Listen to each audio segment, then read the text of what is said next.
ఆఖరి 5 నిమిషాలు.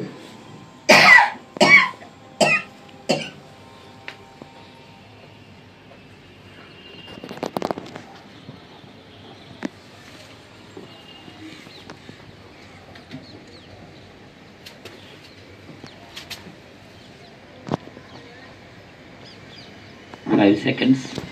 5, 4, 3, 2, 1, 0. 2 చేతులు విడదీసి కళ్ళ మీద కప్పుకుందాం.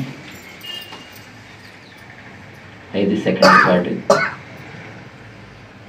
5, 4, 3, 2, 1, 0. చేతులు ముందు జరిపి అరచేతులు చూసుకుంటూ కళ్ళు తెరవండి. శివపార్వతి పిరమిడ్ శక్తి క్షేత్రం ఒకసారి గట్టిగా అందరికీ కూడా గట్టిగా, ఇంకా సీతామా బ్రహ్మశ్రీ పత్రిజీకి పరమ గురువులందరికీ కూడా కార్తీక మాసం ఈరోజు ఆ పార్వతీ పరమేశ్వరులకు త్రిమూర్తులకు, అలాగే ఈరోజు ఈ కార్యక్రమాన్ని ఈ పిరమిడ్ని ప్రారంభించినటువంటి శ్రీ వెలగపూడి లక్ష్మణరావు గారికి ఒకసారి గట్టిగా చప్పట్లు కొడదాం. ఈ పిరమిడ్ నిర్మాణం చేసిన సత్యనారాయణ గారికి ఒకసారి గట్టిగా చప్పట్లు కొడదాం. ఈ ప్రాణ ప్రతిష్టలో పాల్గొన్న మనం కూడా ఒకసారి గట్టిగా చప్పట్లు కొట్టుకుందాం. ఓకే,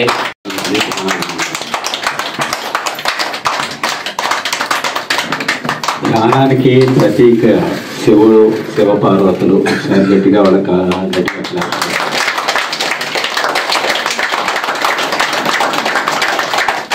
గట్టిగా నివేదిత నేత్రాలతో ఎప్పుడు ధ్యాన స్థితిలోనే ఉంటారు శివుడు.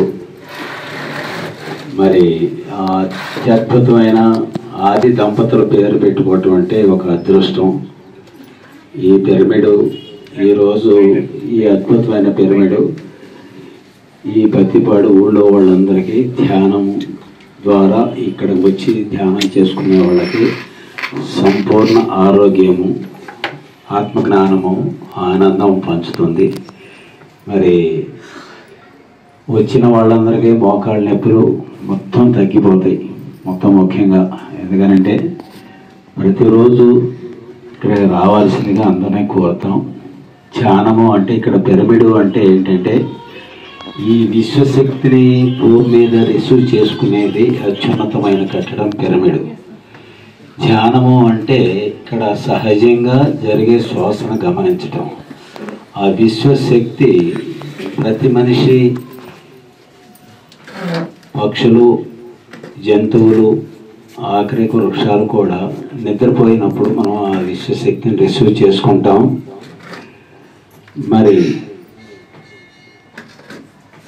అదే 8 గంటల నిద్రలో వచ్చే శక్తిని 1 గంట శ్వాస మీద ధ్యాస ద్వారా సహజంగా జరిగే శ్వాసనే, ఇక్కడ ఏదే చేసేది కాదు, సహజంగా జరిగే శ్వాసను గమనించుతా 1 గంటలో 6 నుంచి 8 గంటల నిద్రలో వచ్చే శక్తిని 1 గంట ధ్యానంలో పొందుతాం.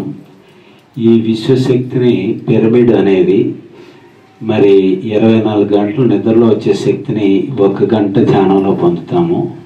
అదే కింగ్ చామర్ అయితే 72 గంటలు నిద్రలో వచ్చే శక్తిని 1 గంట ధ్యానంలో పొందుతాము. ఎందుకు ధ్యానం చేయాలి అంటే అనంతమైన శక్తి, మనలో ఉన్న శక్తిని తీసుకుని ప్రపంచంలో అత్యద్భుతమైన జీవితం పొందటానికి. కానీ మనం ఎవరమో మనం తెలుసుకోవటం కోసం, మనం ఆత్మస్వరూపులం, దైవ స్వరూపులం.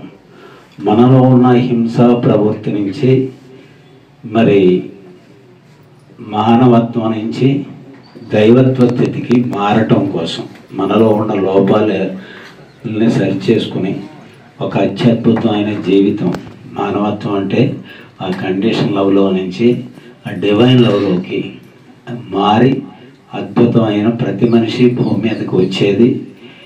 మరి ఆ శరీరంలో ఉండగా దైవత్వ స్థితి పొందటం కోసం ఇది ప్రతి ఒక్కరూ చెక్ చేసుకుంటా ఒక మనలో ఉన్న అనంతమైన శక్తిని తీసుకుని ఒక దైవత్వ స్థితిగా మనం మారగలిగే స్థితి ప్రతి ఒక్కరూ పొందగలిగే స్థితి. అందరిలో లోపాలు ఎత్తుకోవద్దు, మనలో లోపాలు ఎత్తుకుందాం, ఎదుటి వాళ్ళలో గ్రేట్ ఎత్తుకుందాం. అంతా దివ్యత్వమే. అక్కడ ప్రతి ఒక్కరి దగ్గర అందరిలో గ్రేట్ ఎత్తుకుందాం, ప్రతి జీవిలో గ్రేట్ ఎత్తుకుందాం. అప్పుడు దృష్టిని బట్టి సృష్టి ఉంటుంది. మన ఏది ఆ పాజిటివ్లో చూస్తే సృష్టి అంతా అద్భుతంగా ఉంటుంది. ఏదో ధ్యానం చేస్తున్నాం, energy is a great, but కానీ దానిలో నుంచి మార్పు రావటమే అద్భుతమైన జీవితం. అది పొందుదాం. అందరూ ఆనందంగా, ఆరోగ్యంగా అద్భుతమైన జీవితం పొందుదాం. Thank you.